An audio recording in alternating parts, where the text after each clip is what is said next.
Standard jest. Jest łoże, dość ciekawe. Jest telewizor. Tu jest fajnie wbudowana łazienka. Tak to się prezentuje. Tutaj nawet mam balkon. Jak i taką mini kuchnię.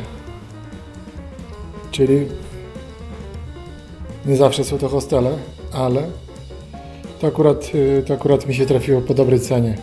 Także chyba też polecam jako miejsce do noclegu, ponieważ cena jest dość przystępna. No i standard jest taki jak sami widzicie.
Nie wiem za wiele.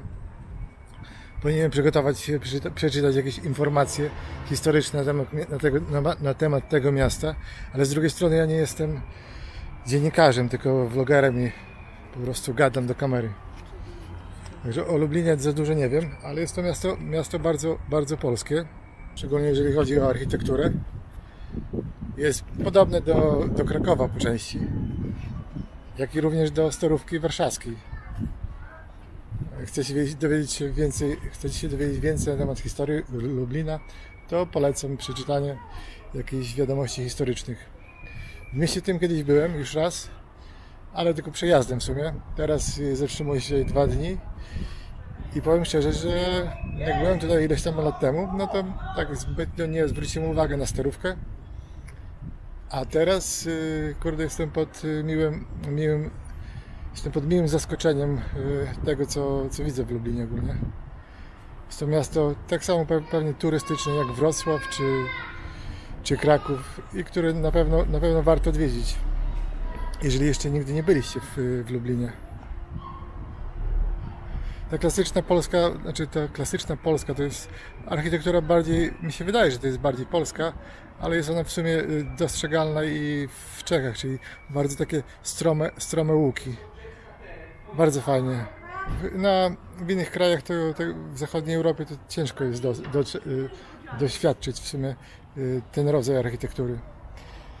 Także zapraszam do Lublina, przyjeżdżajcie.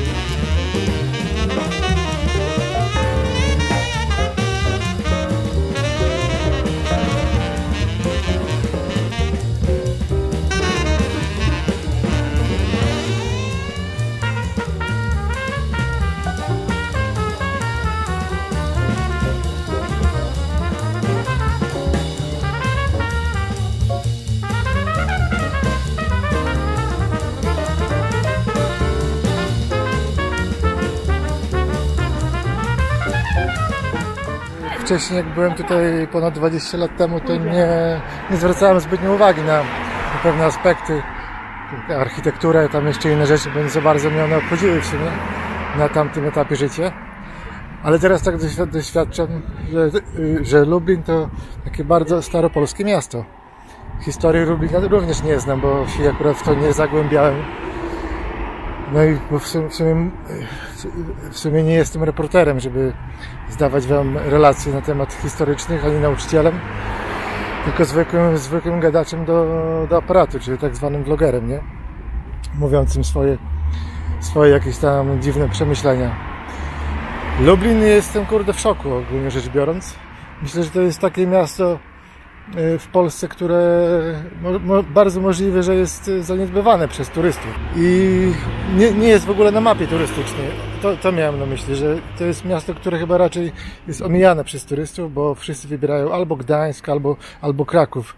Nawet gdy rozmawiałem z ludźmi, z turystami tam z różnych krajów świata, no to większość nie słyszało na przykład o Wrocławiu i innych miastach Polski, które naprawdę warto zwiedzić, nie? Oczywiście poza Krakowem, który jest takim na piedestale tego całego kulturowego dziedzictwa narodowego, ale również i Lublin. Jestem bardzo mile zaskoczony. Szczerze powiedziawszy, jakoś nie wiem, nie oczekiwałem tego, nie? Także jeżeli nie byliście w Lublinie, to jest miasto warte odwiedzenia. Polecam. Pozdrawiam.